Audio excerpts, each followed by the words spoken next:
લક્ષ્ય ન્યૂઝ, એક નજર, એક લક્ષ્ય.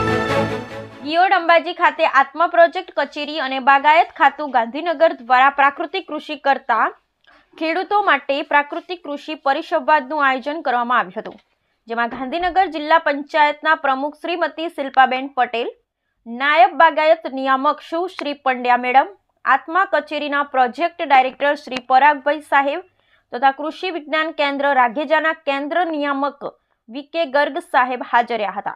ગાંધીનગર જિલ્લાના તમામ તાલુકાના પ્રાકૃતિક ખેતી કરતા ખેડૂતોના બાગાયતી પાક, ફળ, ફૂલ અને શાકભાજીના પ્રદર્શનનો સ્ટોલ પણ ગોઠવવામાં આવ્યો હતો.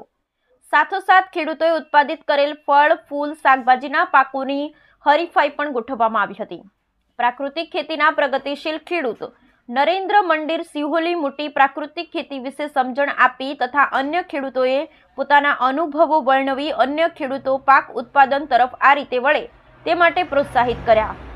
નાયબ બાગાયત નિયામક પંડ્યા મેડમે ખેડૂતોને બાગાયતી પાક વિશેની સહાયલક્ષી યોજનાઓની બાબતો જણાવી સંપૂર્ણ સંચાલન આત્માના અધિકારી સુરેશભાઈ ચૌધરી દ્વારા કરવામાં આવ્યું. આ કાર્યક્રમમાં બાગાયત ખાતાના તેમજ આત્મા કચેરી ગાંધીનગરના અધિકારીઓ, કર્મચારીઓ ખૂબ સારી જહેમત ઉઠાવી હતી. બ્યુરો રિપોર્ટ સંજય નાયક.